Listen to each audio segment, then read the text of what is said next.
Hi, welcome everyone. Welcome to this third and final session of this very inspiring annual meeting of ICON Chapter Mexico. Today we have the final session about the topic of gender parity from a global perspective. And we will have an amazing panel with Professor Drude Dahlerup, then commented by Micaela Alterio, and then followed by comments of Hannah Birkenkötter. So I will be very brief regarding the mechanics and the methodology for this discussion.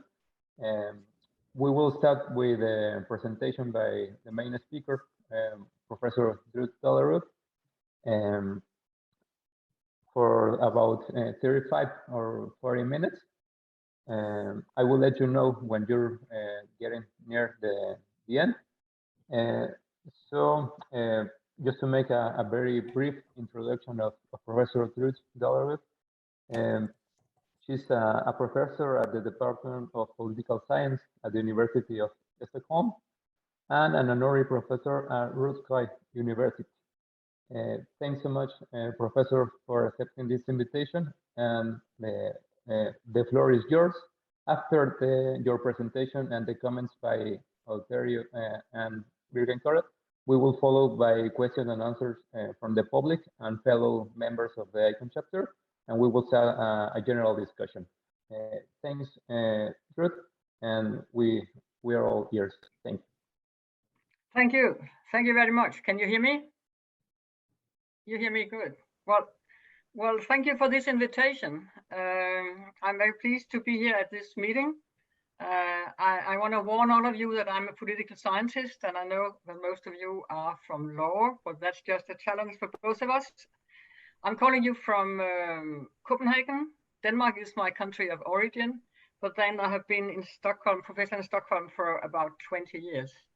And let me start by sharing the screen here.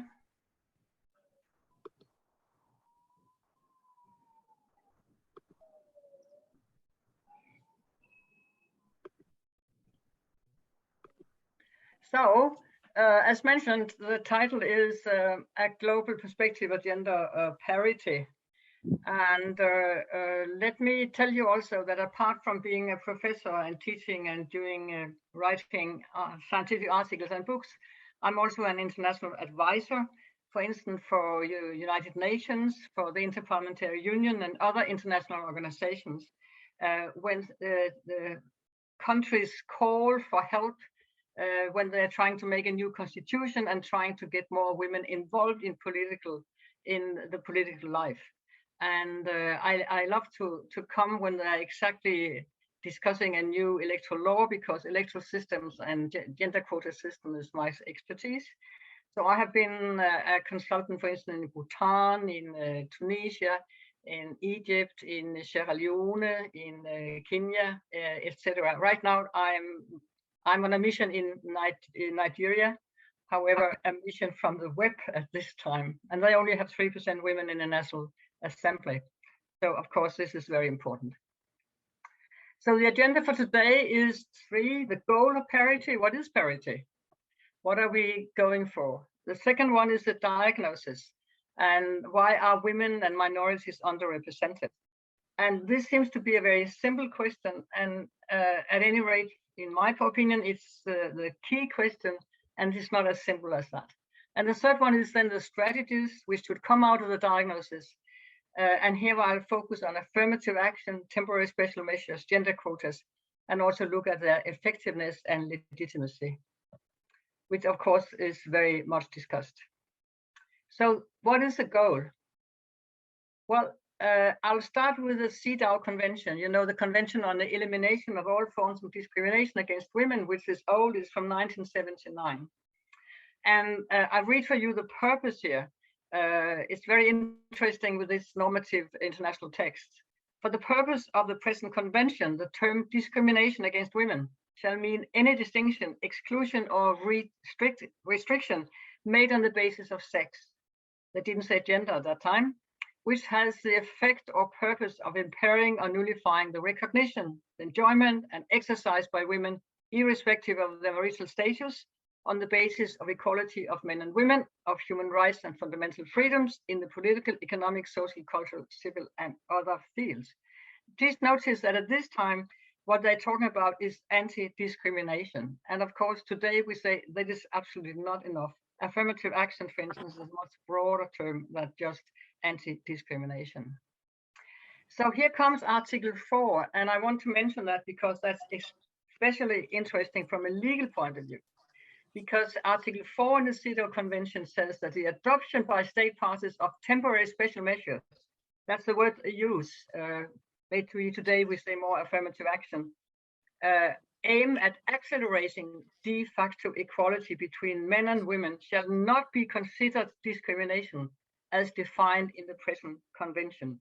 That means as defined in Article 1, which I just show you, meaning that affirmative action or temporary special measures are not discrimination of men. It is when the purpose is accelerating de facto equality, it shall not be considered discrimination. And similar formulations have been inscribed in numerous constitutions. I guess many of you would know that, and also in gender equality laws. If the purpose is gender equality de facto, then it's allowed to make affirmative action. And there are many declarations which use this also. And some countries have put that into the constitution because, for instance, gender quotas has been challenged by the Supreme Court. In France and several other countries, there's been court cases against gender quotas, and there's been a reference for those who defended to this CEDAW Convention Article 4, which is extremely important. So, of course, there has been a change over time in the international normative framework. It started out with the UN More Women, and then a critical mass of women, which I have been dealing with a lot in my theoretical work, to today's gender parity, paridad, or full inclusion of women. And you can see here, if you take something like Sustainable Development Goals, the text is not very clear, and I find both equality of result in it and equality of opportunity. So I read this Article 5.5 of the CDD. To ensure women's full and effective participation, which I interpret as equality of result. And please note that when they say participation in UN documents, they mean also representation. They call that also participation. I don't agree with that wording, but it's the way they do it. And then they go on and say equal opportunities for leadership. You remember, you see the first one is effective participation, representation. And here comes equal opportunity for leadership, which I define as or interpret as equality of opportunity, not equality of result, at all levels of decision making, and they say politics, economics, and public life. And this is very important because when we talk about the goals in many countries with high representation of women, and here I can take all the Scandinavian countries, there are party leaders who tend to see 30–35% of women is equality obtained. That is, the case is closed. 30–35% is almost gender equality. And that means that we are stuck at those 35–40%. So we need to define male dominance. And here you have a table. You can see I took it from another book I have written, which is called Has Democracy Failed Women? And I think it's very important that we are very strict in how we are using this kind of words and numbers. So for me, male monopoly here is that women have less than 10%. And then a small minority of women, I say 10–25, you can see statistical in the note. And then when you go from a small minority to a large majority, that's where the critical mass discussion comes in. I define that as 25–40, and then gender balance as 40–60. And somebody, maybe sometimes I also say, maybe you say, we should say 45–55. And some people would, of course, say 50–50. But the idea is here, and I should just mention, of course, the degree of female dominance can be defined as the reverse here. But the most important thing is that we have many discourses around the world here where they say that, oh, when women get 55%, for instance, 55% women in the law schools, or 55% women in the medical schools, they say now women are dominating. Whereas 55% men are usually seen as gender equality, when 55% women are seen as women dominance. And that's why it's extremely important to be much more precise. And of course, this kind of language comes out of the fact that they are used to male dominance. And then when women are getting almost gender balance, they say, oh, now women are beginning to dominate. So the second question then, having said that today the diagnosis is parity, defined 40-60 or 45-55, the diagnosis, why are women and other groups underrepresented? And as I said, this seems to be a very simple question, and it is not a very simple question. And it's the basic for the strategies here. And let me first show you some very simple figures on women's parliamentary representation. And the good news is, of course, that if you look at the world average, about in the 90s, women had 10 to 11%. Today, we are at 25.6. Of course, that also means that men have 3/4 of all seats in the parliaments in the world. And we have the highest is, as you may know, Rwanda with 63%. And then we have some which are only 2 or 3 or 4%. As I said, Nigeria, where I work now, 3% women in the National Assembly. You can also see that there's been a development in all regions in the world, and also that the differences are getting smaller. At the top, we have the Americas, and that's not United States, and of course not. It is absolutely Latin America, who, by the way of introducing quotas, have made this jump in women's representation. And the MENA region, the Arab, that means Middle East and North Africa, used to be at the bottom, but right now they have really taken the most, statistically, the highest jump in these last 25 years. So things are, the good news is, of course, things are really changing, but there seems to be a slow development, slowing up of development, and at the same time, we cannot exclude the possibilities of backlash, which we have seen in some countries. So everywhere, a narrow national and global political elite in all countries, the majority of the politicians are middle-aged men from the ethnic majority groups and the social economic elites. And if you look at global governance, which I also work on, it's even worse, because the global governance people come from the top of the national elites, and therefore the male dominance is even higher if you look at the international governance institutions. Even if there are some women coming up on, for instance, the World Bank, IMF, etc.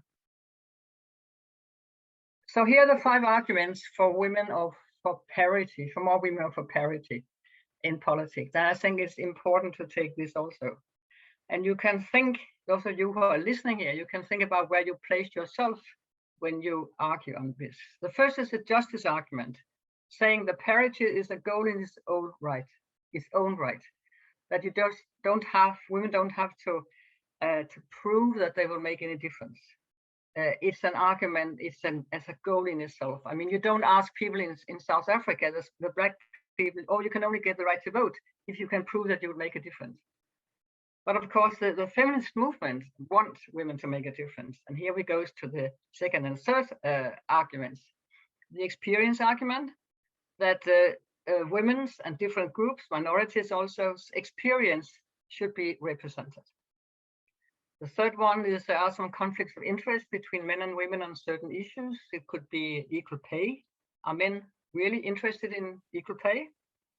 Are the trade unions really interested in equal pay? You can talk about rape in marriage, things like that.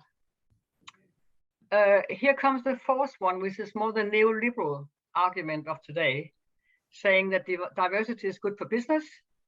We should make use of all the talents.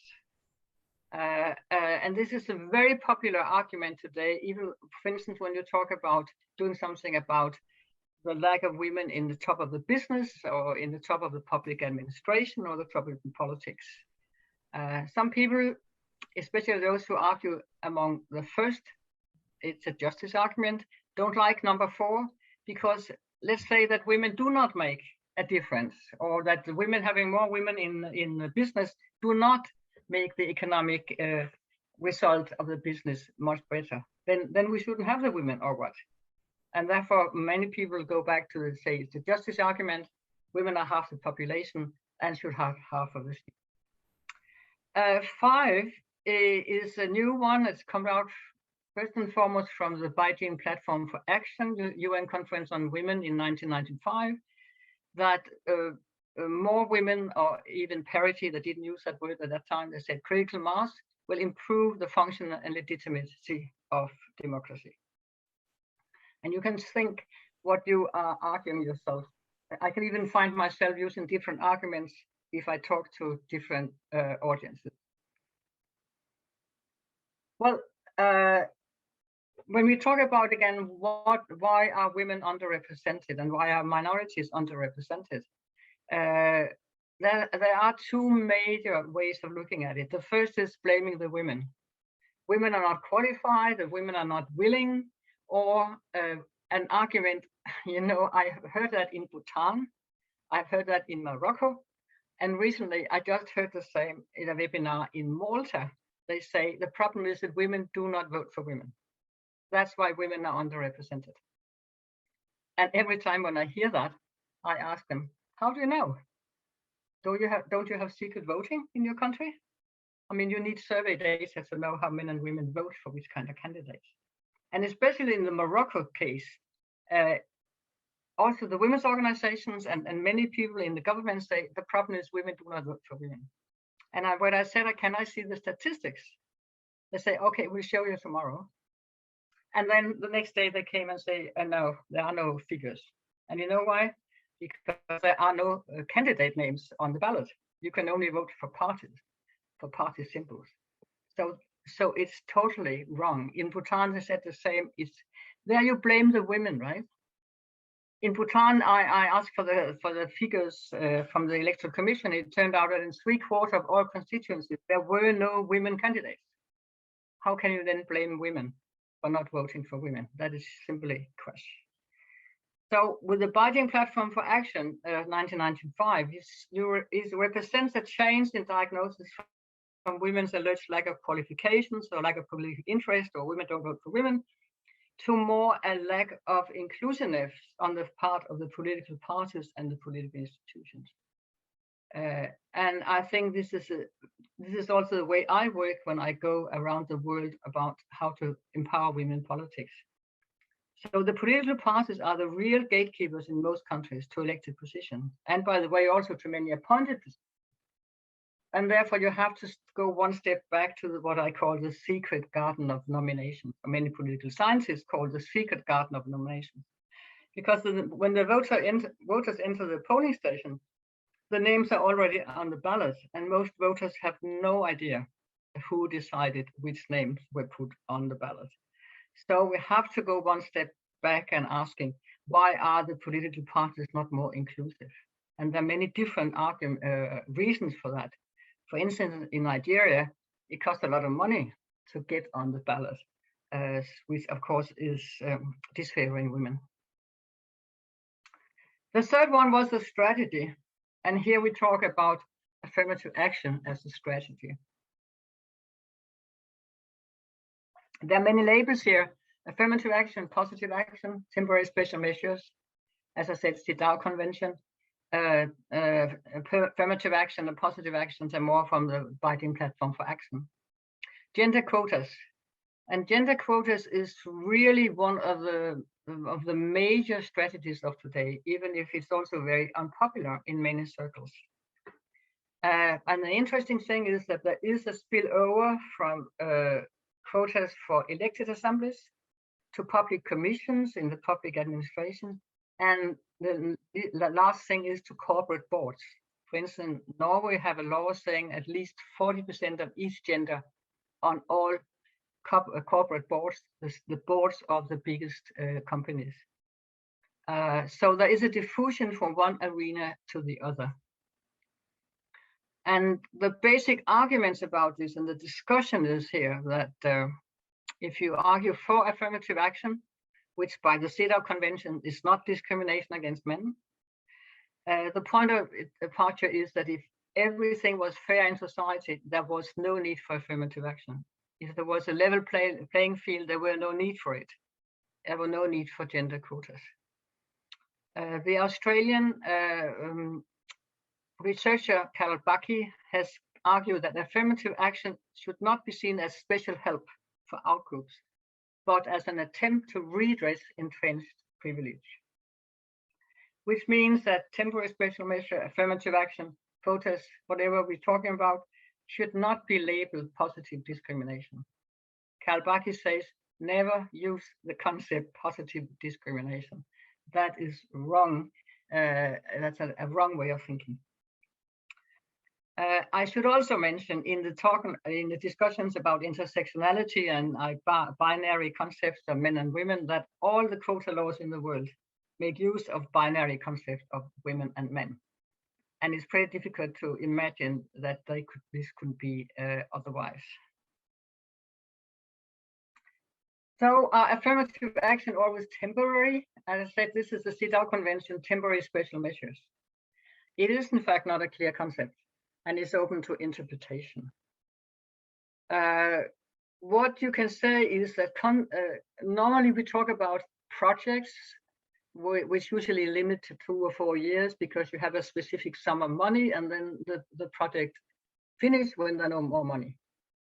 That the duration of temporary special measures, according to the preparational texts of the CEDAW Convention, said that it ought not to be defined in a special number of years, but in terms of fulfillment of the goals, which is a very different principle.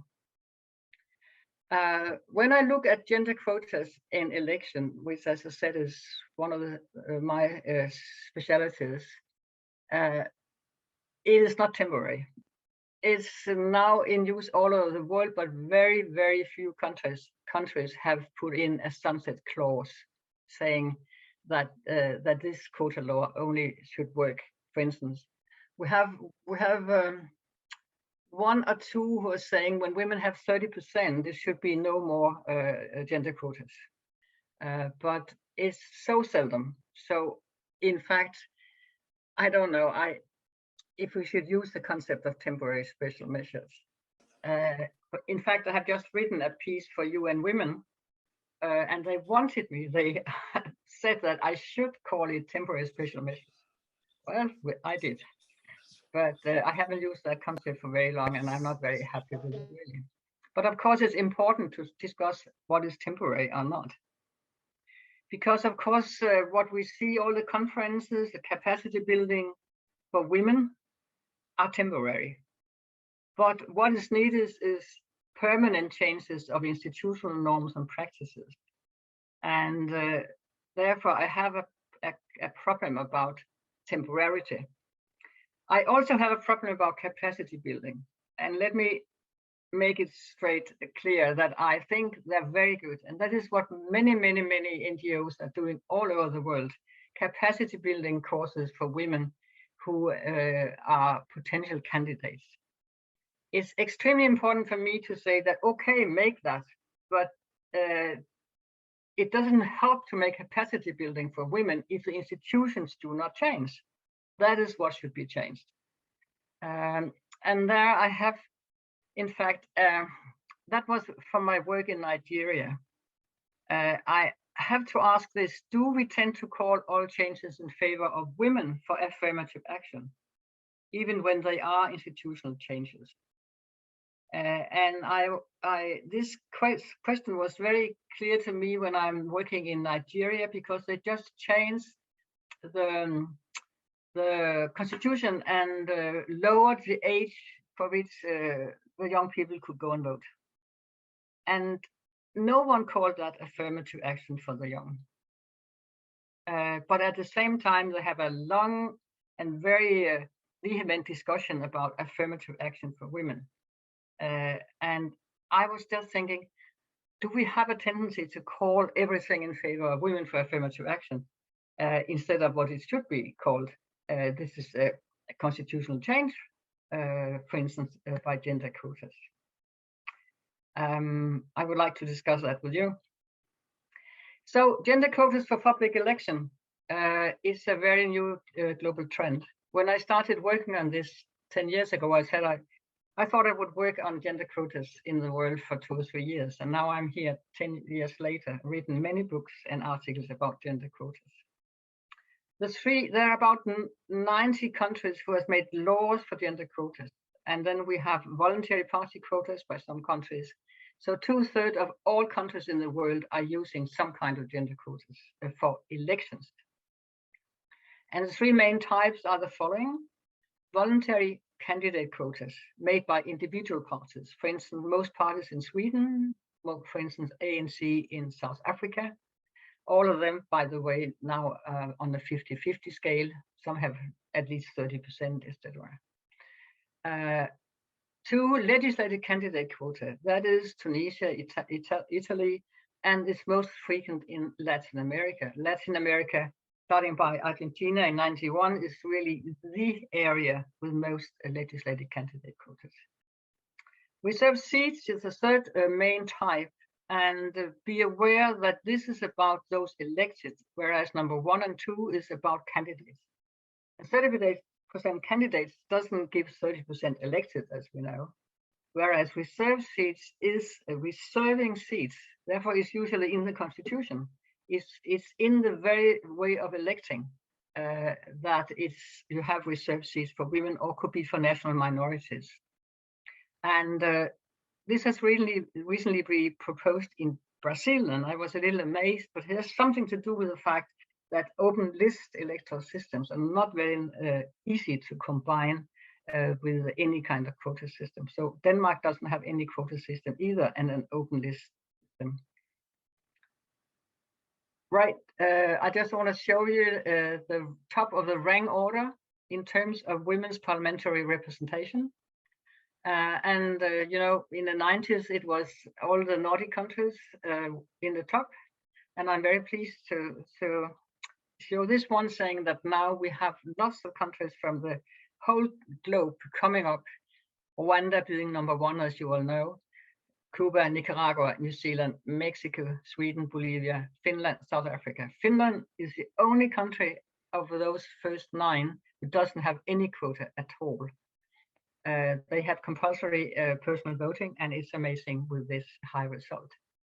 And you can see also that we have different electoral systems, but usually we have problems with single-member district systems, majoritarian systems, and quota systems.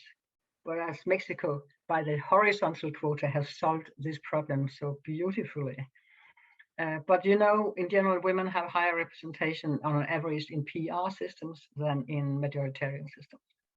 You can see that I'm distinguishing here between party quotas, you know, individual parties quotas, and then quotas by law. And you can see all countries except for Finland on the top are using some kind of gender quota system. So the effects of electoral gender quota system. And that is a big discussion, also within feminist scholarship. There are people who are against any kind of protest and think there's discrimination of men and we shouldn't do that, and in violating the free will of the voters, even if the voters do not have free will because the political parties decide. But there are also among feminist scholars people who are not very happy about gender quotas. And I think sometimes I cannot be in a meeting without somebody getting up and say, but Rwanda women have no influence, even if they have 63%. And I would ask that we need much more specific evaluations of, and at any rate, make a distinction between what I say here, 1, 2, 3. First, there's the effect of women's numerical or descriptive representation. Yes, gender quotas made in the right way, shooting the electoral system in place and with sanctions for non-compliance does work fantastically. and has changed women's underrepresentation dramatically during the last 20 years. The next question, and those two should be distinguished from each other, is the effect on the substantial representation of women. And what does that mean? Well, big discussions about that, but we are talking about policy change now. Do women make policy change? And if you remember the arguments about why women should be fully included, the justice argument doesn't work on that women should prove that they make a difference. But of course, the feminist movement want women to make a difference. Do they? Well, that depends on the circumstances, of course. It depends on many, many, many things. But the general conclusion is that not all women are feminist, but among feminist politicians, there are more women than male politicians, among male politicians. So it makes a difference, yes. But it's not easy to trace here. And then the third one is the effect on symbolic representation of women. And you can see that in the discussion about Angela Merkel in Germany, or even Margaret Thatcher. And right now it seems that Sweden, the only Nordic countries who hasn't had a women prime minister, are getting one for the first time. And in Sweden, which really thinks of itself as the forefront of gender equality, it has been seen as embarrassing that there had never been a women prime minister. But it seems now the prime minister is stepping down, and the Social Democratic Party is going to elect women for the first time. And then there's a big discussion, does it make a difference? But at any rate, it is a symbolic effect of having a women prime minister for the first time. So everything about the effects depends on the quota design, the general discourse in the country, the power of the women's organizations and the feminist movement, as well as pressure from the new international norms. And my last slide, or next last slide, is that I'll just tell you what I have been working on. And if you look at the bottom here, this is a piece I just wrote for UN Women, which had the title of Temporary Special Measures, even if I'm not very keen on that. But what I'm doing here is that I am looking at this diffusion of gender quotas from, if you look at the column to the right, to the left, from elections to parliament and local councils to public administration. You also have discussion about quotas in leadership positions, in commissions and boards. And then the last and new thing is the question of women on the boards of the big companies. And then if you look to the right, I'm making a distinction between hard affirmative action or temporary special measures by law, meaning that you have sanctions for non-compliance. And you can look down and say, well, we can have candidate quotas or reserved seat quotas with legal sanctions.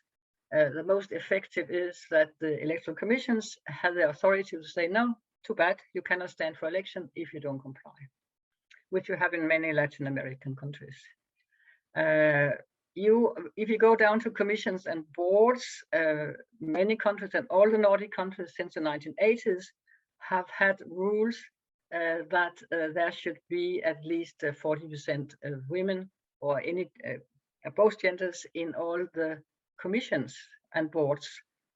And empty seats means the sanction is that you don't get representation if, for instance, you're the trade union, you have to get one seat, and you have to come up with two names, one man and one woman. The corporate boards.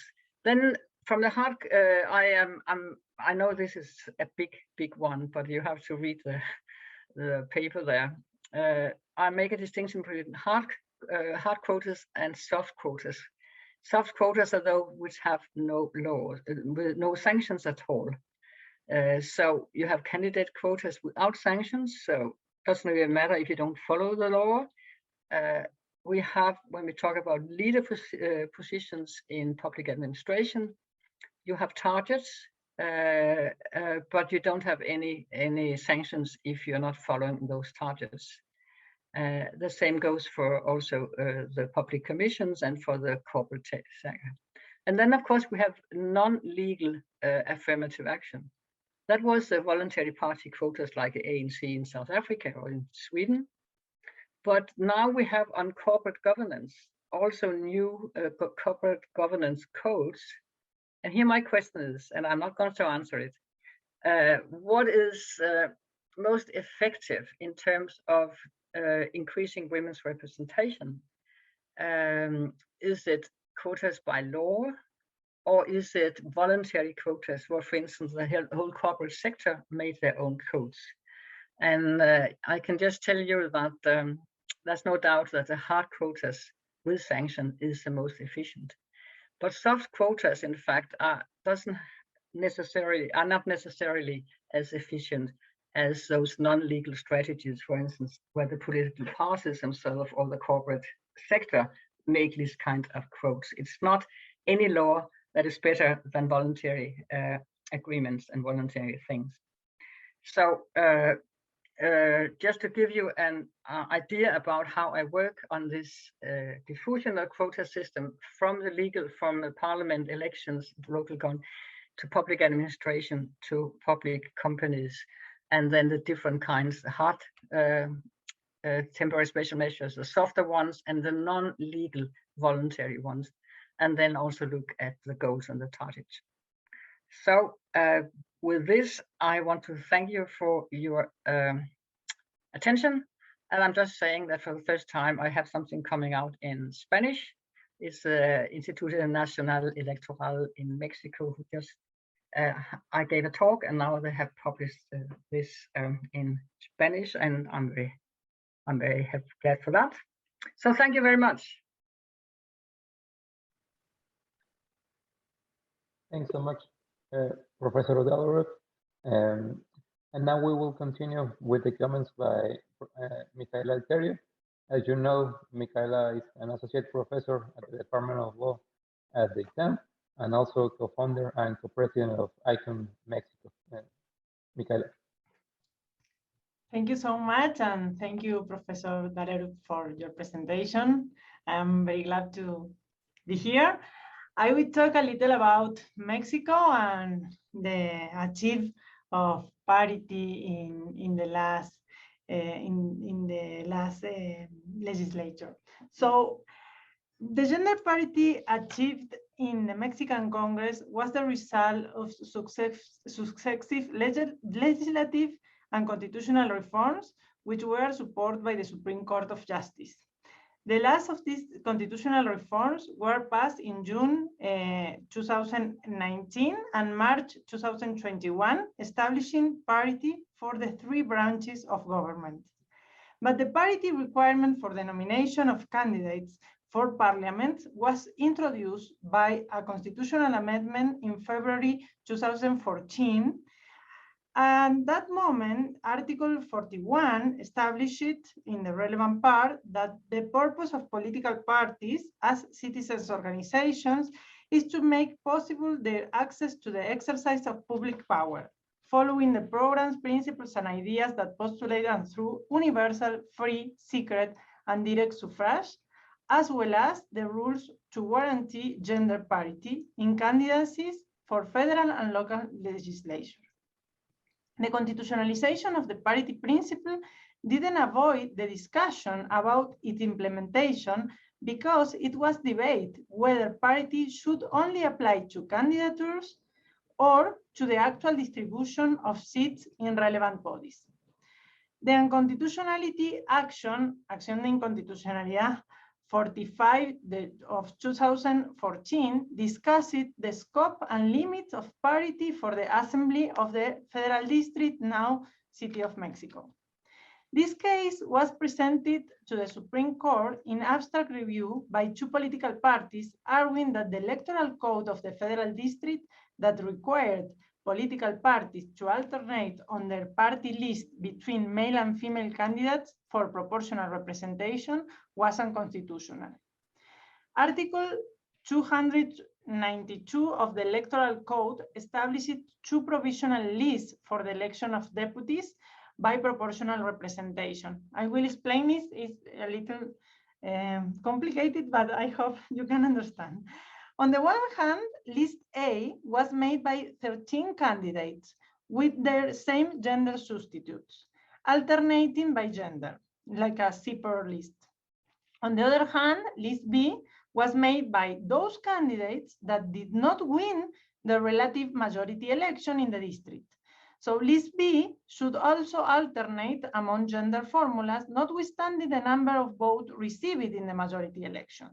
So the first place of the list B was for the candidate that did not win the majority election, but received the highest number of votes. The second place was for the formula of the other gender with the highest number of votes, disregarding the votes obtained by any other candidate of the same gender that occupied the first place.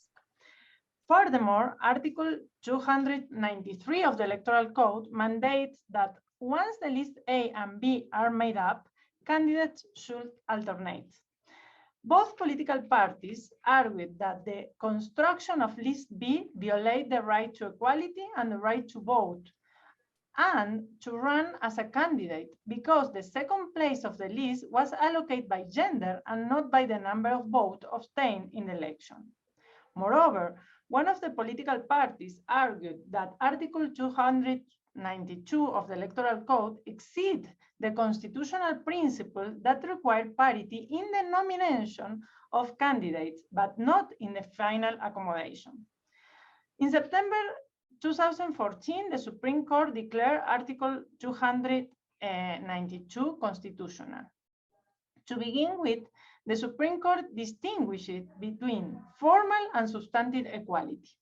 For the court, the parity principle is an example of substantive equality.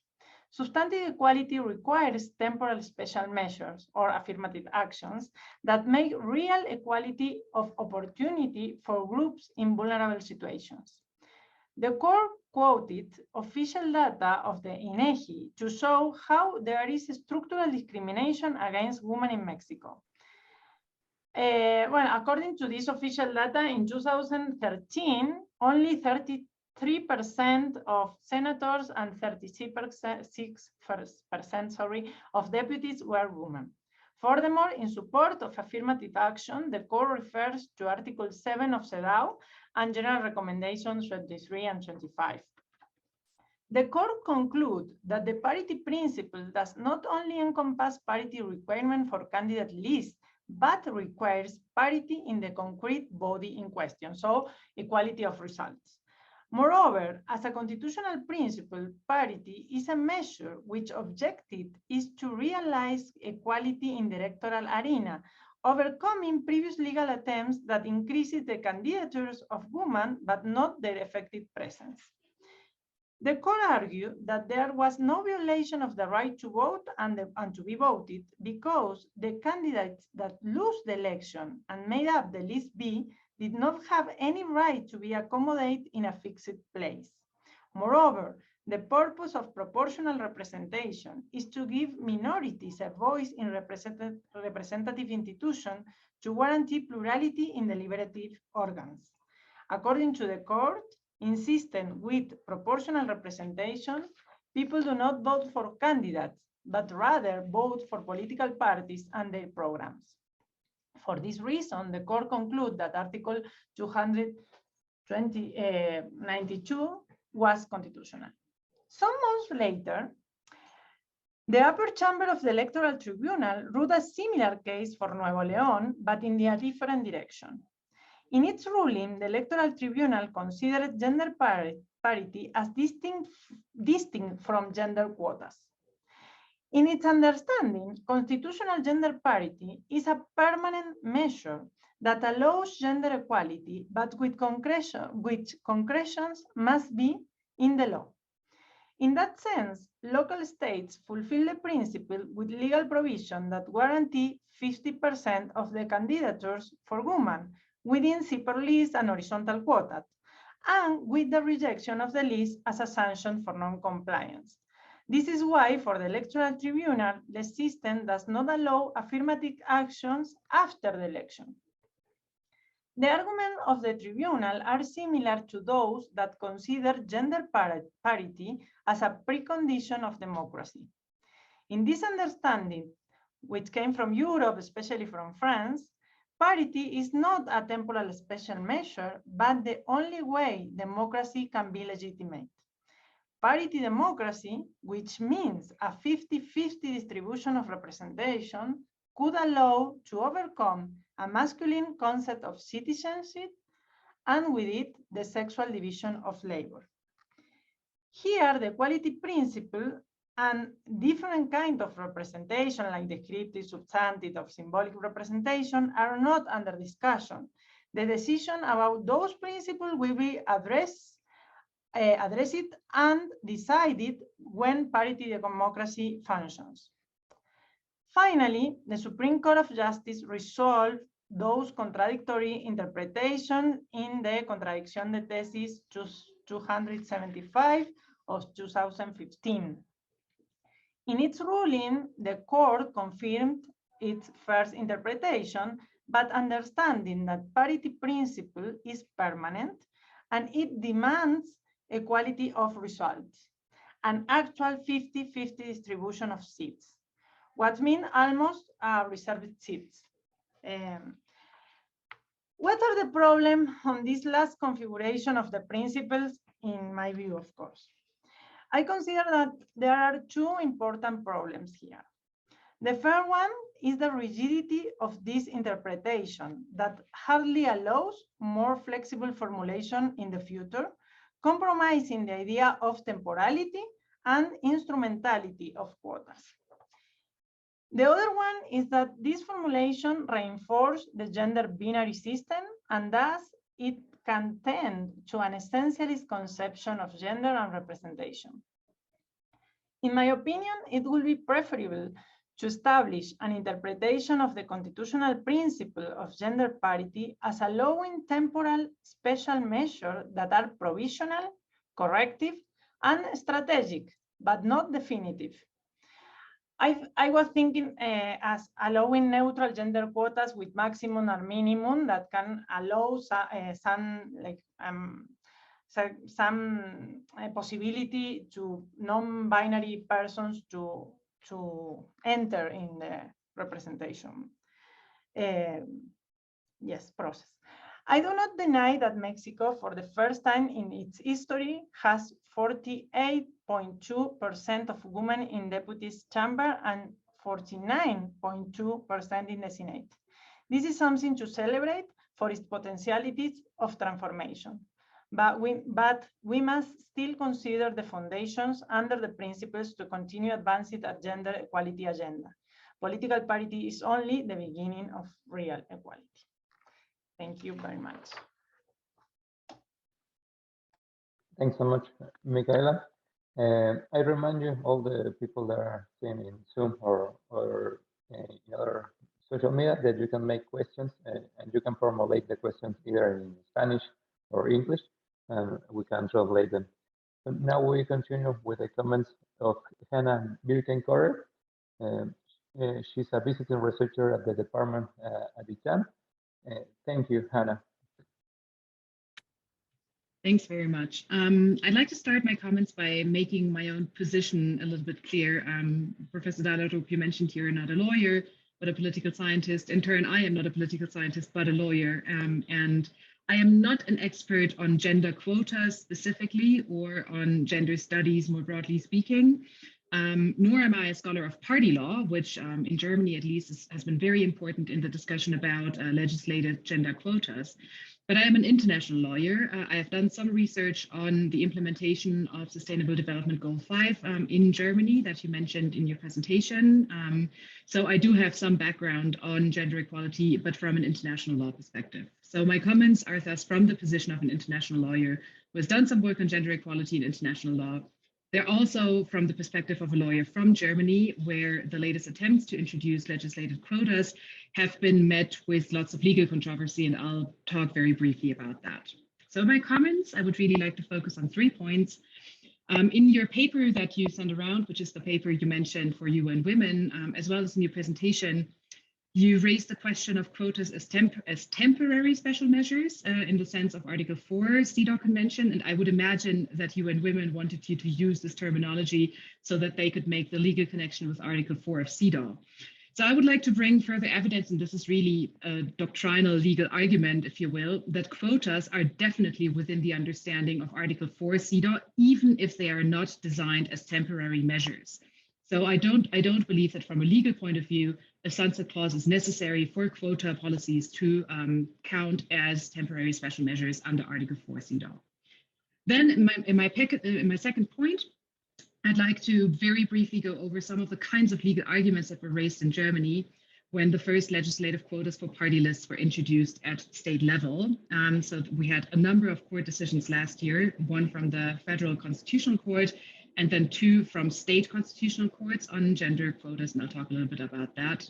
And then to close, I would like to raise a question that Micaela also alluded to in her comments, of essentializing, of the risk of essentializing gender conceptions, and really the question of how to make quota instruments inclusive for non-binary folks. To me, that seems to be an open question that you also addressed in your presentation. So without further ado, I'll move to my first point about temporary special measures.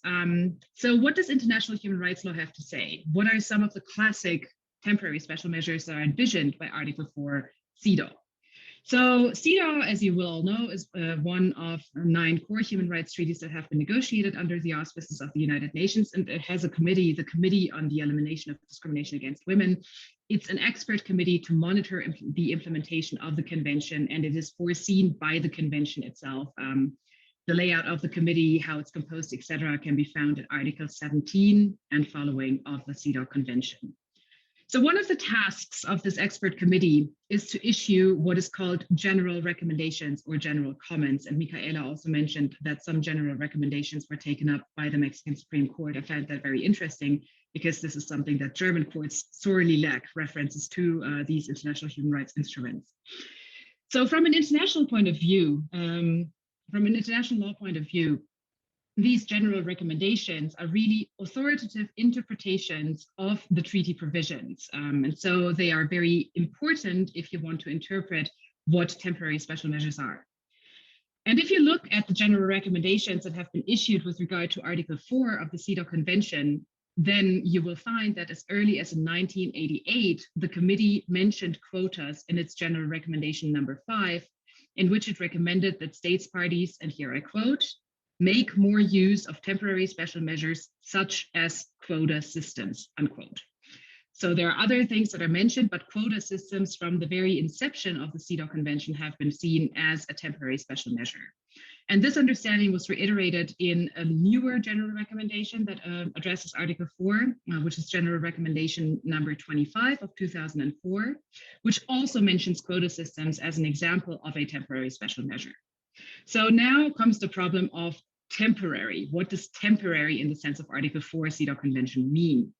And in this 2004 general recommendation, we find that temporary may in fact result in the application of measures for a long period of time. So a sunset clause is really not envisioned from the point of view of CEDAW. And you mentioned that also in your presentation, that really the important question is whether or not a result has been achieved, not whether or not a specific time frame has been foreseen. So in fact, the CEDAW committee really argues against specific time frames and says temporary special measures should be the duration should be determined by its functional result in response to a concrete problem, and they must be discontinued only when their desired results have been achieved and sustained for a period of time. So then we come obviously into the debate of what it means to have gender parity, and there I found your definitions quite useful to work with because they give you a very sort of like very clear empirical tool to work with. But of course, this will then be the main point of contention. I'll come now to my second point, which is the case of Germany, which I think might be interesting in this context because Germany, for a long time, only had soft law instruments.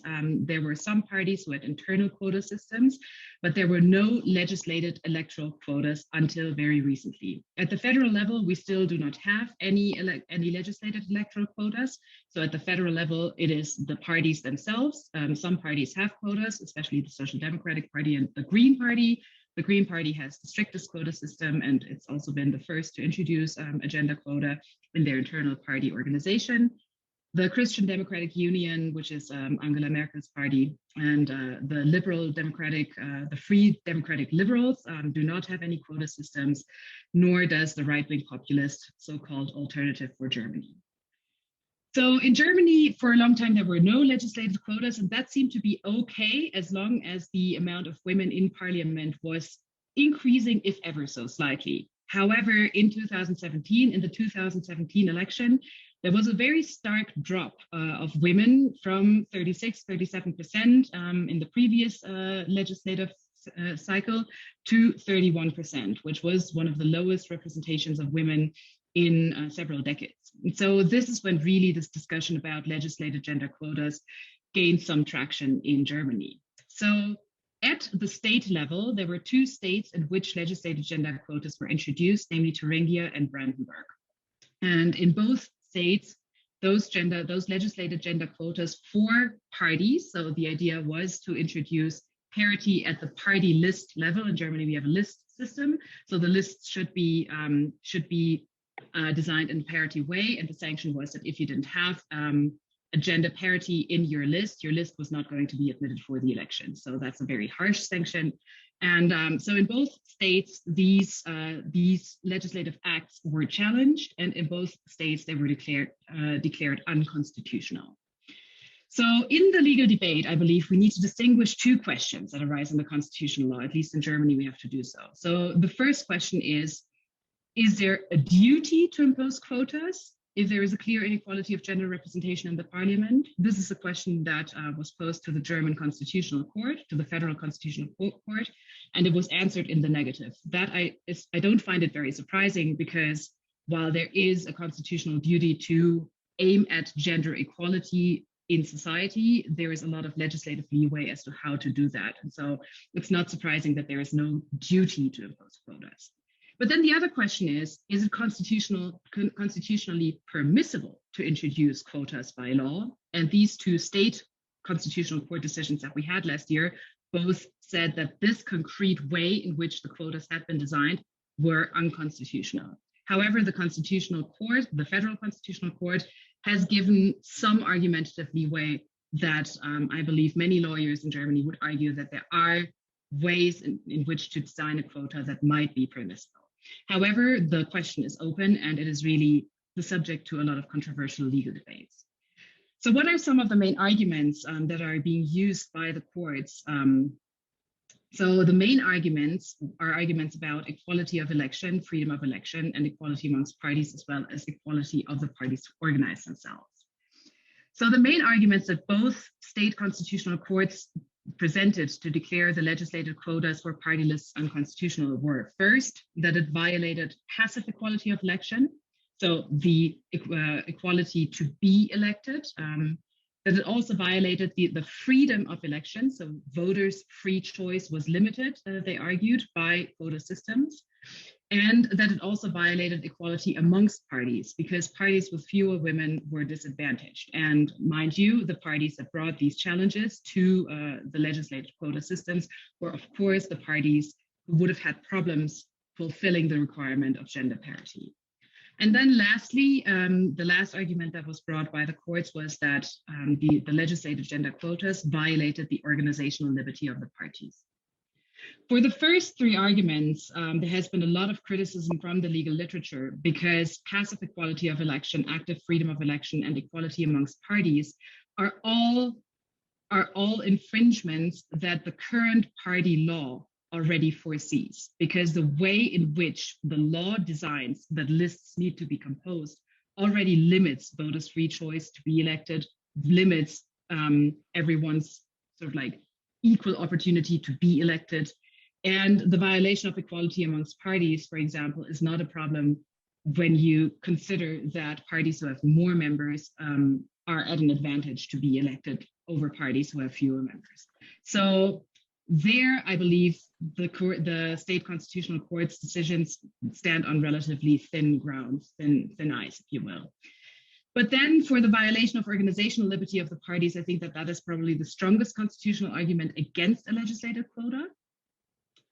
However, something that because it was state constitutional law and not federal constitutional law, something that was not done in those decisions was to balance properly, on the one hand, the principle of organizational liberty of parties, with, on the other hand, a duty of the state to work towards gender equality, which at the federal level, we have a positive duty in the Constitution in Article 3.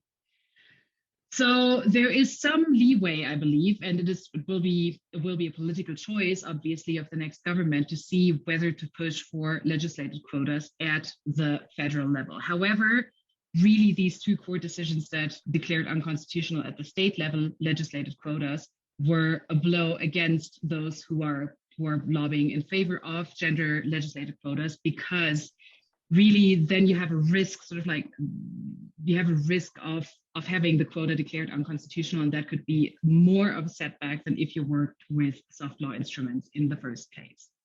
And this is really, I believe, and this is something that I would like to frame as a question to you, Professor Dahlerup, this might be a risk of legislative quotas. So once you have a law and no soft law instrument, once you have a hard law instrument, it can be challenged by law. And in both cases, in the case of Thuringia, it was the right-wing populist so-called Alternative for Germany party that challenged the legislative quota. In Brandenburg, it was not an abstract review proceeding, it was constitutional complaints by individual members, both of the so-called Alternative Party for Germany, as well as the national, the NPD, which is a right-wing, an extreme right-wing neo-Nazi party. So let me mention just briefly that the NPD was subject to an unsuccessful party prohibition procedure just 4 years ago. And let me mention also that the party prohibition procedure found that the NPD was in fact anti-constitutional. So you have here an anti-constitutional party that challenged this legislative quota and won. So now has argumentative support in terms of rule of law language for its anti-constitutional agenda. And that, I believe, is a risk that needs to be taken into account when designing a legislative quota. So I'm not saying that legislative quotas should be disfavored. I'm just saying that they need to be designed very carefully in order to avoid this kind of constellation in which they can be challenged in a very politically, I believe, undesirable way. In Brandenburg, there was an additional argument against the constitutionality, and I'll wrap up with that. Because I think I'm going over time. So in Brandenburg, there was an additional argument relating to non-binary people who in both states could elect on which list they wanted to be a candidate. And that the argument that the Brandenburg court brought was almost cynical, because it basically said because non-binary people could elect on which list to run, they were at an advantage vis-a-vis binary people. And so that is an interesting sort of like turn of argument, and brings me really to my last question, which is how are we going to design quota bylaws in such a way that non-binary folks are included? So I don't think that it's a problem for transgender folks. Transgender folks who identify clearly with one gender can run on the respective list. But how to include people who do not want to conform to either gender? Do we design a quota that is not 50-50, that leaves some leeway, but then don't we have an assumption that only a small portion of the population identifies as non-binary? So this really, to me, seems to be a fundamental issue with quota policies, and I would like to hear your opinion on that, how to address this issue. Thank you very much, and I'm sorry for running a little bit over time. Thanks. Thanks so much for the speakers and the comments. Now we move to the questions and answers sections. I remind you that you can make the question in the question and answer section that is in the right down side of your Zoom, and you can formulate the question in Spanish and English, and you can also raise your hand analogically or in Zoom. I see that Roberto is already here, and I think there are a lot of thought-provoking observations and arguments that can develop a very interesting discussion. What Professor Dahlerup said about the argument of diversity sells. Now everyone is a feminist. The right-wing party is a feminist. Our former president is a feminist. The label of affirmative action and the debate that surrounds it The very interesting point that Micaela raised about the non-essentialist conception of citizenship, a non-binary, non-gender conception of citizenship that also raised another concept of democracy, I think. And the very interesting and punctual questions that Hannah wrote about the design, the proper design of legislative quotas and the proper design for non-binary perspective quotas. So I see Roberto, and if someone wants to ask a question, you can do it in the chat, you can do it in the question and answer, or you can raise your hand. Roberto? Yeah, thank you. Thank you, Professor, for your presentation and for the comments of Micaela and Hannah. I just want to ask you three things. I'm going to be brief. So the first one explanation that you mentioned or justification for the quotas was the diversity. And you said that it was a neoliberal argument because it has been said like it's good for business. But I was wondering if the argument of diversity could be made not in a neoliberal way, but for example, with an epistemic conception of democracy. So if you relate epistemic conceptions of democracy with diversity, as they usually do it, maybe there is another lens for that argument. My second question is, if there is any difference in the type of election system for quotas.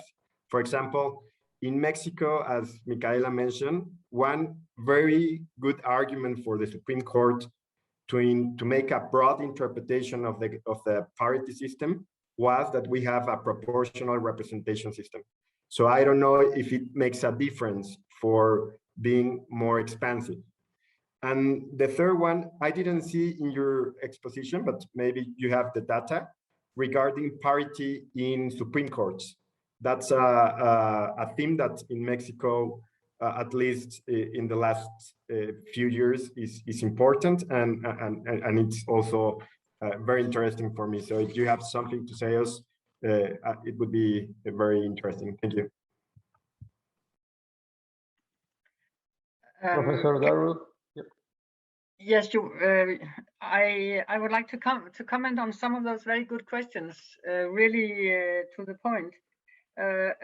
Thank you, Micaela, for your very good comments here. I would just argue on Mexico. I mean, I think that the most important, and that's also an answer to Roberto, is the horizontal quota, the invention by the electoral authorities of horizontal quotas, because it's so easy to make a quota system on the PR. It's just a question of saying so and so many candidates of each gender, right? But we have this big problem about how can you make that in a single member district where each party only have one candidate. And here comes Mexico with, and France has done the same, horizontal quota. So we are counting the candidates for the party for the whole country, or could be for the whole region, and say this should be 50-50. And then the Mexican, in any rate, in the city, saying that there should be half-half in winnable seats, defined as those who got elected last time. That is, I mean, it's amazing what they did in Mexico, and I do agree with that. I'm not so sure about this. I think you were talking about the best loser system. This is the runoff at reserved seats, where we say that there are certain seats reserved for women, and for instance in Jordan there are 15 seats reserved for women, and they go to those women who had the highest percentage of votes without getting elected. That's why we call it the best loser. And I think this system is better than, for instance, the Kenyan system, where they take women who have not participated in election, and the party has not made up the list, and then those women just get into parliament to reach the number that should be there. And they are called, you know, the sisters and the mistresses of the party leaders, because they have never contested, whereas those in Jordan did contest. And I think it's, I mean, you have the same kind of thing in Kosovo. You had it in Afghanistan, and I think that's that's an okay system with me. I can't see how it violates as most important that those people are being elected, right? But I know this is. We all know that the PR systems are much easier to make a quota system. It's much easier to have more women at any rate because you can put women and men and some from the north and some from the south and young and trade union, blah blah blah blah, without throwing out the men. To Hannah, yes, I think those were very good questions, and I'm also following the German situation very close. And you probably also saw this the campaign where Ursula von der Leyen, the head of the European Commission, and many other high up Germans went out in a campaign saying, "Ich bin eine Quotefrau," I am a quota woman, saying that at some place in my career I was put it on the list because I was a woman, and I'm proud of it. Ich bin eine Quotefrau. So that was really turning this argument, oh, it's so embarrassing that you've just been taken because you're a woman. And I thought that was a fantastic way of doing it. I would encourage all of you who are lawyers or in jurisprudence to make comparative analysis of those court cases. It seems that the courts are going out and haven't really seen what goes on in other countries. And I would love to see a comparative analysis of the arguments, because the arguments are only partly derived from the Constitution. Sometimes it's derived from more philosophical principles. And I would love, and make your students do that. Nobody has really done this, and I would love you to do that. The question about the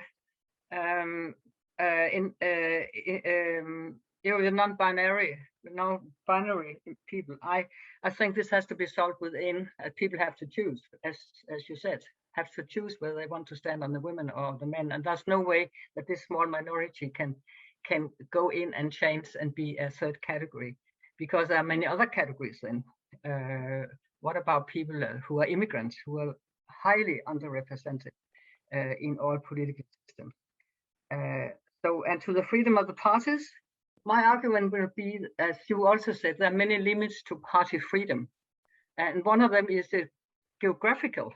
I mean, we already have protests for where people live and where there should be candidates. And this part of the country should have 2 seats and this part should have 3 seats. This is, of course, limiting the freedom of the political parties enormously.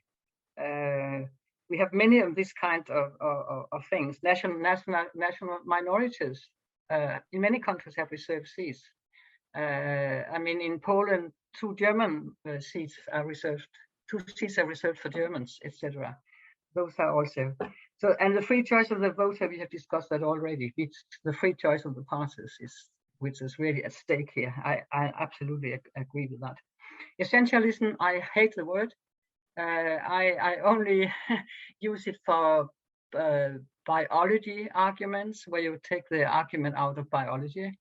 And I think I would rather discuss intersectionality. And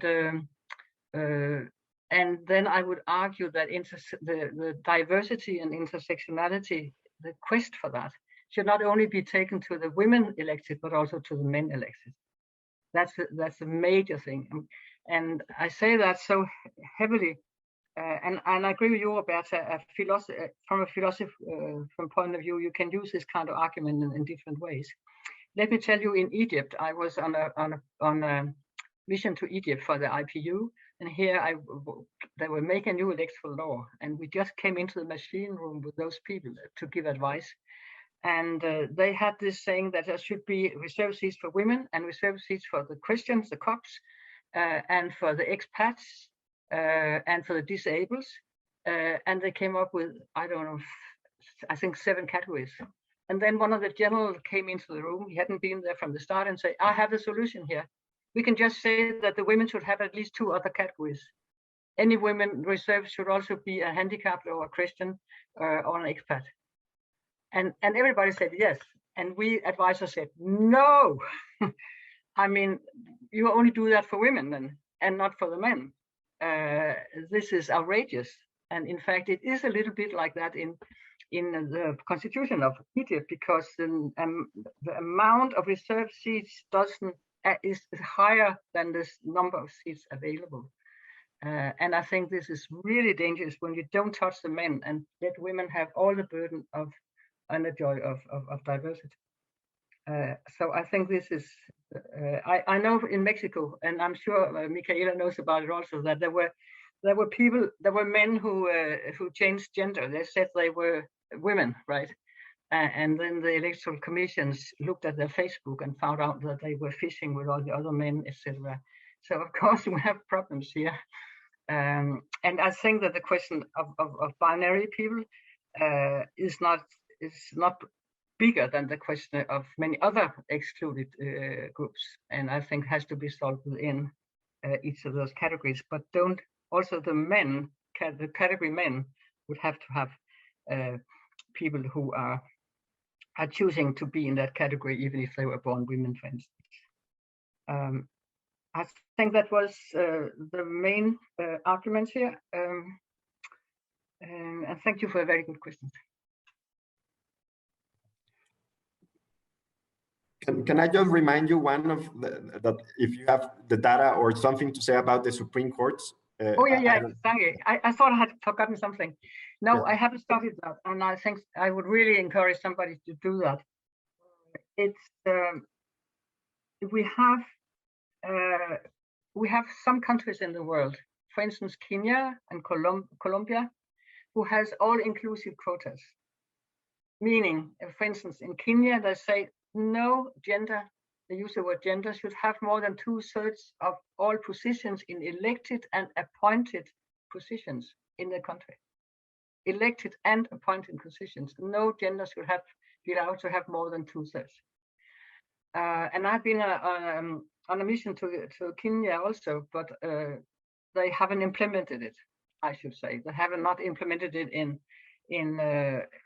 for the parliamentary elections, and they haven't done it for the other even. But they have this, and they're still. And Supreme Court in Kenya is saying now you have to do something about this because this is in the constitution, and that would go for the courts also, of course.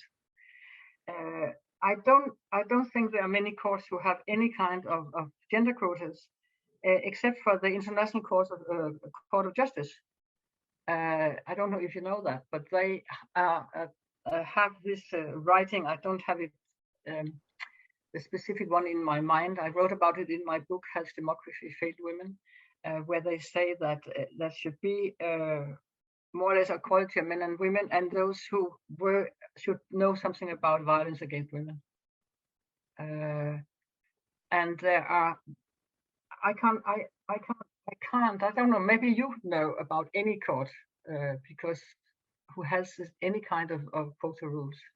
I don't know. That's up to you to make this research. Thank you. Thank you. Imer? Thank you, Rodrigo. Congratulations on your paper, and I like it very much. I enjoy it very much. I think it's the kind of policy papers that are very, very welcome and great for discussion. I have one, you mentioned the case of the quota for women and how it tends or has some negative connotations. And somehow it's also one of the topics that you mentioned throughout the paper, the violence against women candidates and politicians. So I'm wondering if you have any recommendation, any policy recommendation about the appropriate remedy in those cases in which there's violence against women.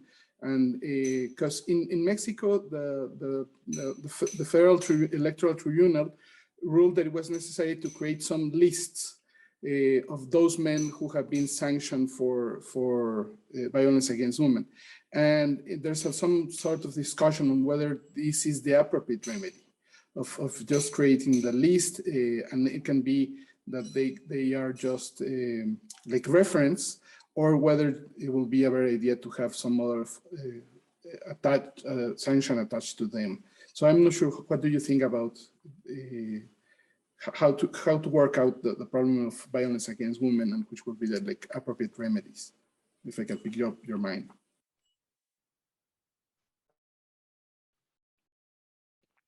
Professor Dahlerup, your mic is off.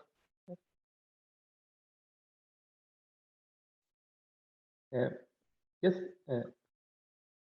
Professor? You want me to answer this one? Yes, thank you. I'm not sure I got right the first, but let me say that it's very important. I've been working into this, whether quota systems are gender neutral or made for women. And that makes a big difference, in fact. The fact is that if you make a quota for women, you set a ceiling for men, but not for women. But in fact, most people who have been fighting for gender quotas, they think they have a women's gender quotas. But if you look at the actual laws, they are almost all of them are gender neutral, saying at least, for instance, 40% means of both genders, meaning a maximum of 60% for both genders. And that means also that the men who are afraid that women will take over and dominate should be consolated by the fact that there also is a maximum for women. And in fact, most laws are, in fact, gender neutral. About the violence against women also in parliament and in politics, and especially in campaigns. I think that there's, I don't know if you know Mona-Lena Kruk, who's from Rutgers University, just wrote this fantastic book, which is trying to make discuss and categorizing various types of violence against women in politics. Mona-Lena Kruk, K-R-E-U-O-O-K.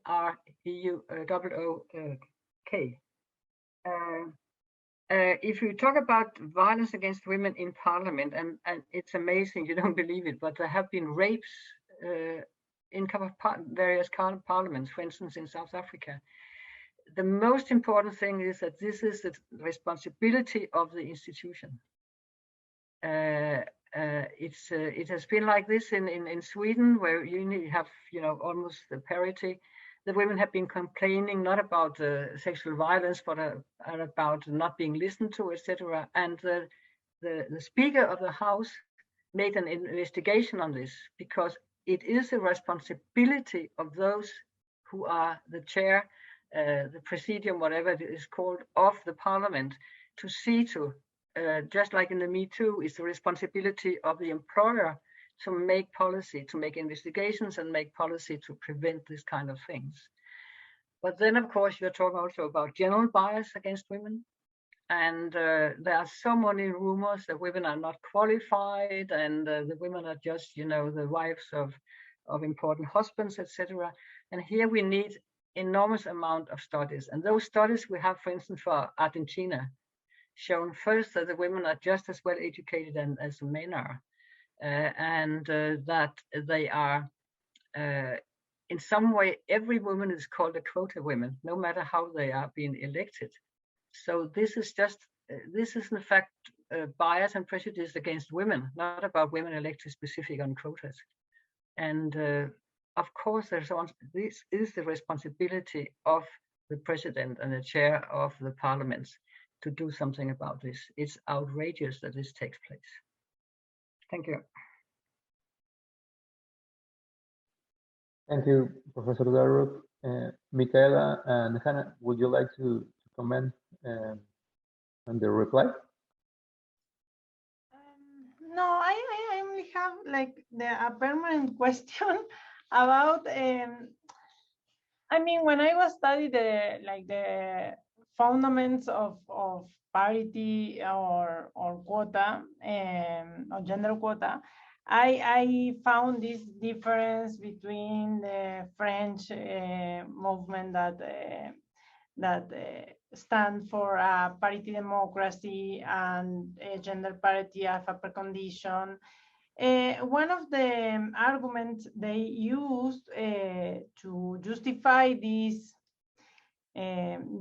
kind of politics and not the quota was that, well, humans are in all different groups, in all ethnic groups, in disabled groups, in all groups. So if you guarantee parity, you can then within the democratic decision takes actions for equality for those that need a better representation. But I feel some affinity for the argument, but I think it's complicated for the non-binary people and for the essentialized point of view. But in the arguments that are stand for quotas that I prefer really, there are two main, I think, questions that are not fully answered from my point of view.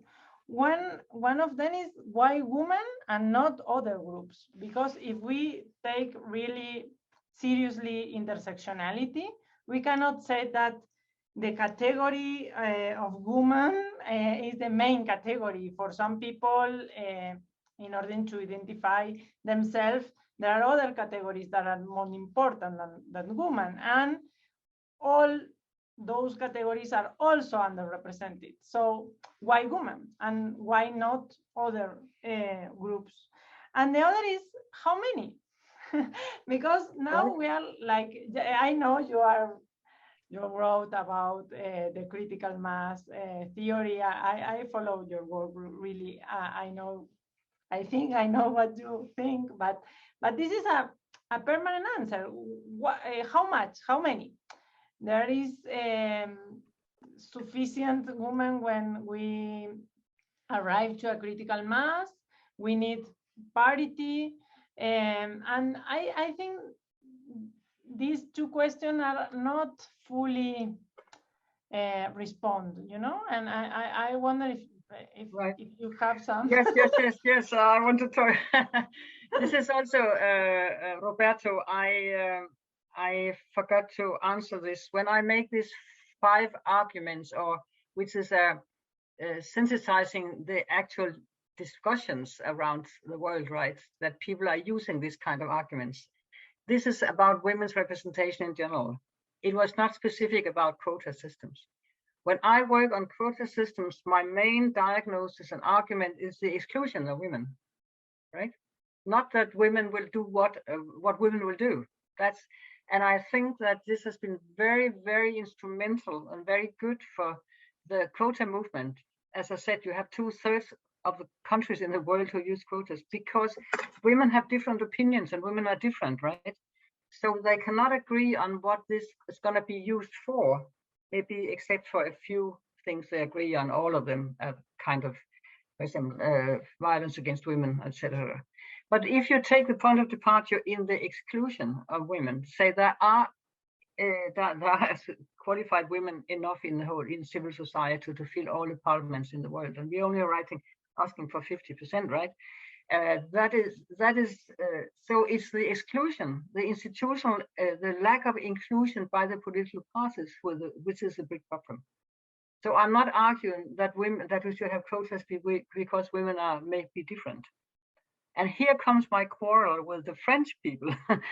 And I had that because I was together with a colleague, Lisa Freidenwald, writing a piece for the European Parliament with case studies of all those countries in the EU which have quotas. And we made that in English. And Mariette Sinot, who's a famous political scientist and professor in France, she said, you cannot translate, which she wrote in French and we translated it into English, you cannot translate quotas, you cannot translate parity into quotas. I will never accept that. And I said, you have to accept that, because parity is quota, right? In technically speaking. And here comes the French argument, which is very much essentialist, if I may say that, because they say only men and women together can formulate a common good. And this is not my argument. My argument about quotas is specific about the lack of inclusion, the exclusion, and therefore you can also take other categories in here. The lack of inclusion of people with immigrant background, which is a very big problem in most countries. The lack of inclusion of young people, the lack of inclusion of non-binaries, but there are so many non-included. And from that point of view, I don't have all these philosophical problems, because I think that the point of departure here is a philosophical one, that the elected assembly should reflect the composition of the population, and not even those who have citizenship, but also residents. That is very important to put that here. And that makes it much more easy. And that's why I have this discussion with the French, that, no, she says, we're not having quotas, we're having parité. I couldn't solve that. So we had her piece in French, so we didn't have to translate that. And this about that also solves the problem. Sorry, for all the, it's usually people who hate quotas said, "Oh, what about the red hair? Should they also have a quota, etc.?" And you can see that endlessness. But this is very much about the citizen and the mobilizations among citizens. And right now there is a movement about women, and I think we should grasp that movement, that moment right now, to do something about women's underrepresentation. And then it is opening up, I see. I made a survey together with a colleague in European political parties, and now I talk about all Europe. That means the 47 countries of the Council of Europe. To what extent they discuss gender quotas in the party, to what extent they discuss quotas for immigrants and other groups in the party. And it was absolutely, we found this, that it was very interesting, that there was nowhere they discussed how to get more immigrants on if they didn't discuss how to get more women. That the discussion about gender was a kind of opening up to other categories instead of closing them.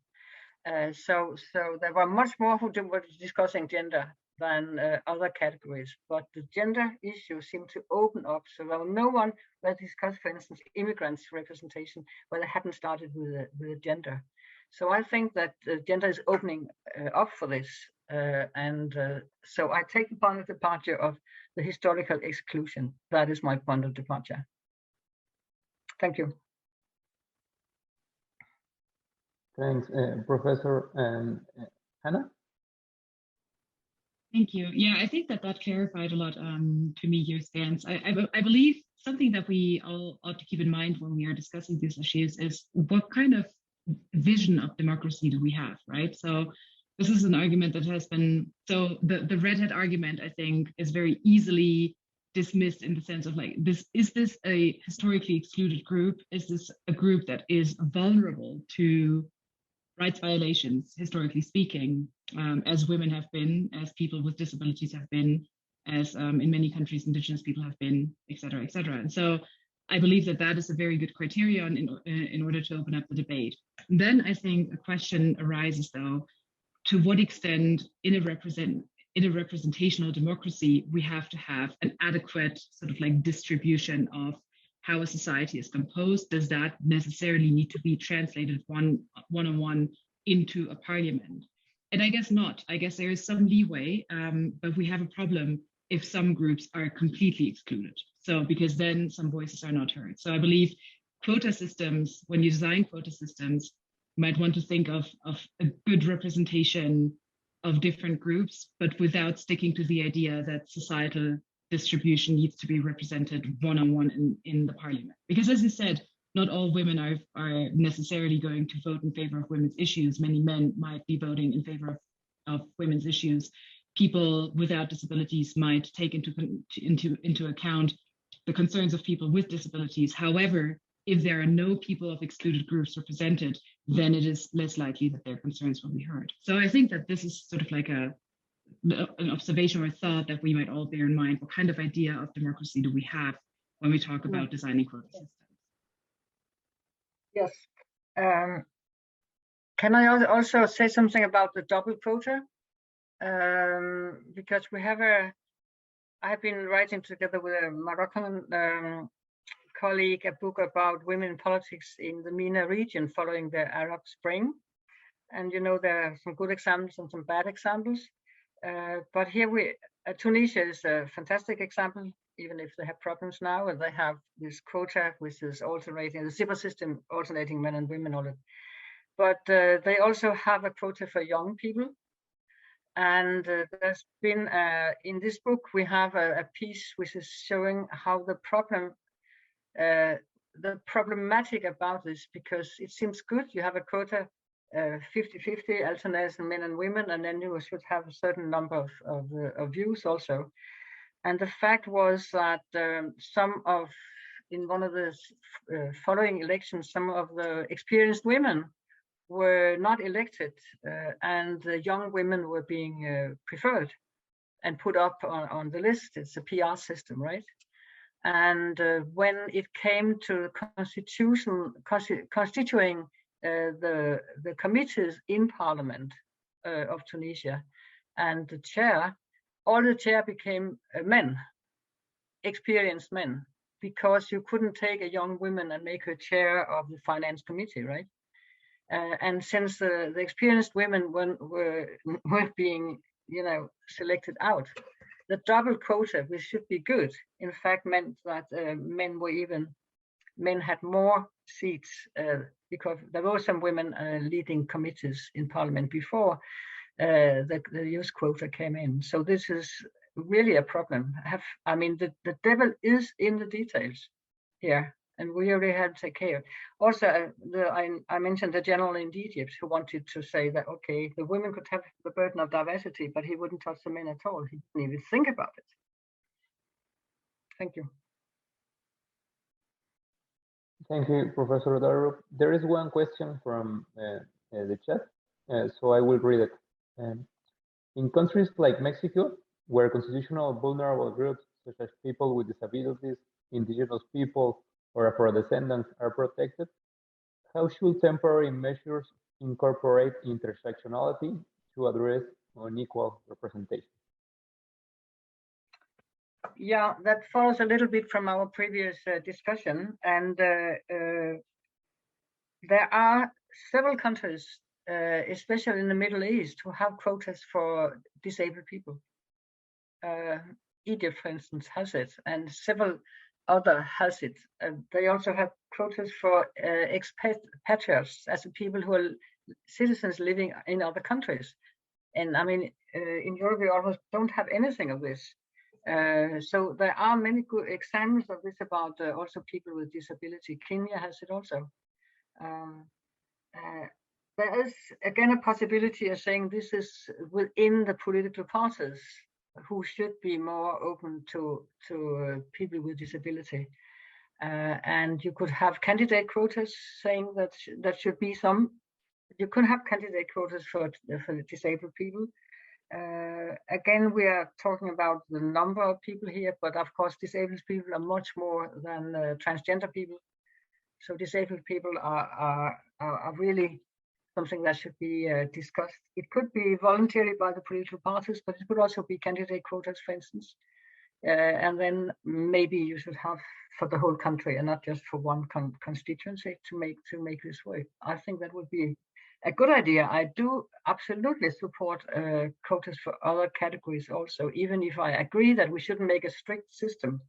That would also almost be like the communist system, that the farmers should have so many and the trade unions should have so many and the women should have so many. No, it has to be much more flexible, and therefore the main responsibility is, of course, the political parties. There's nothing that prevents them from having 50% men and women on their list tomorrow. Nothing prevents them from having handicapped people and immigrant people on their list tomorrow, even without any kind of legislation. But I think it's necessary in many countries to have legislation. Thanks so much, Professor Dahlerup. I don't know if there is any other question. If Micaela, yeah. The last one, I promise. In your paper, you make a descriptive formulation. You said that reserved seat quotes are not adopted by the most democratic regimes, but frequently in the not free category.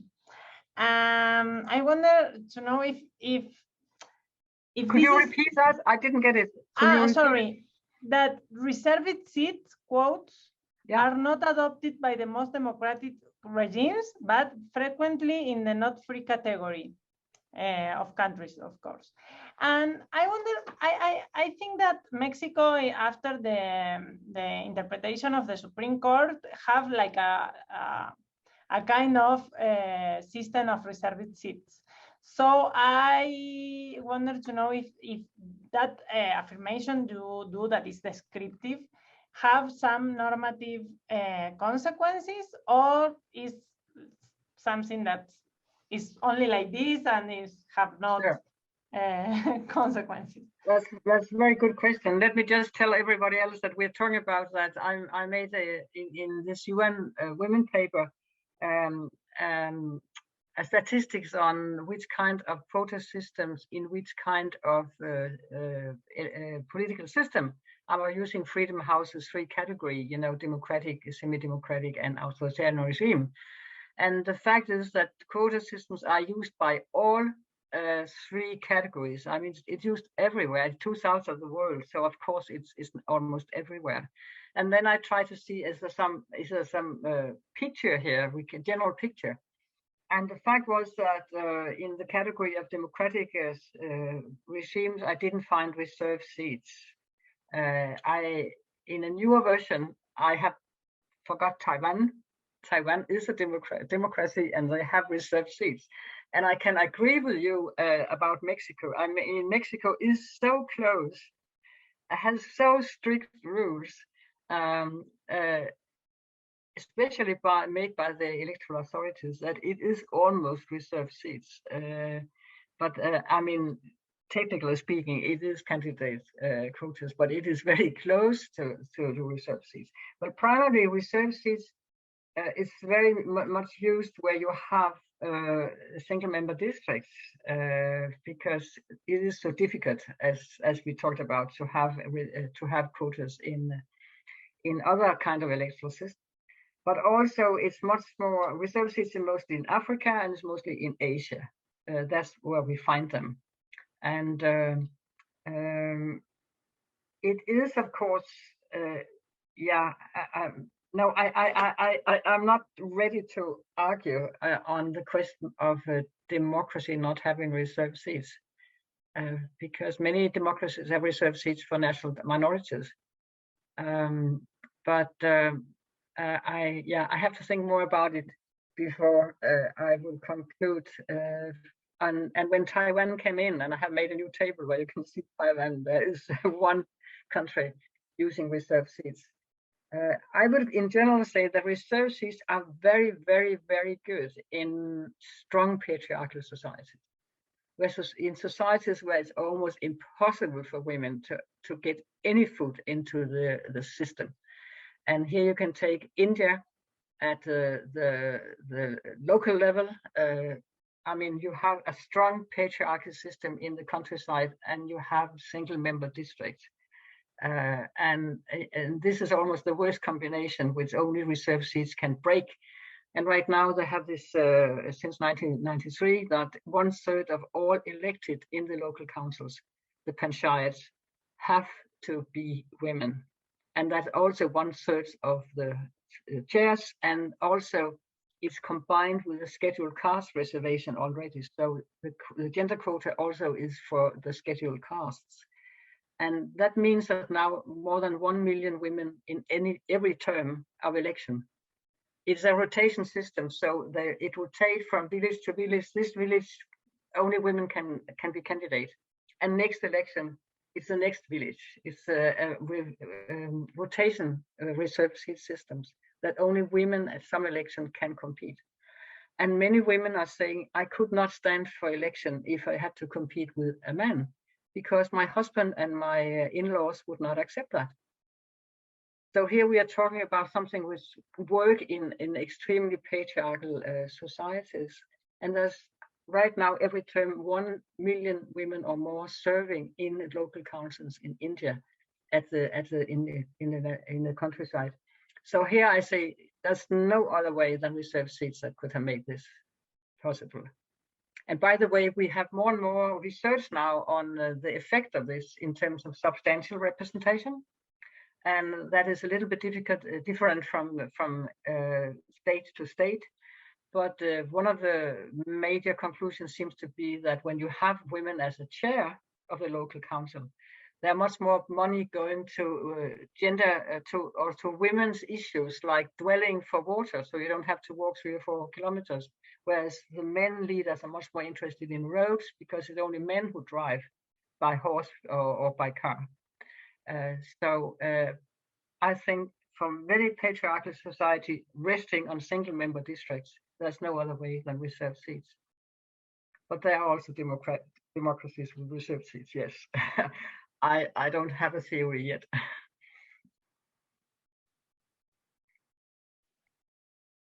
Thank you Thanks so so much. much, Professor Dahlerup. I think we have come to the end of this session. So please join me in a big round of applause for Professor Dahlerup, for Micaela and Hannah. It's been a pleasure, and thank you for very good questions. This was really very challenging and very interesting questions. I really enjoyed this. Thank you. Thank you. Thank you, Professor. Bye-bye, Professor. Bye-bye. Thank you. Bye.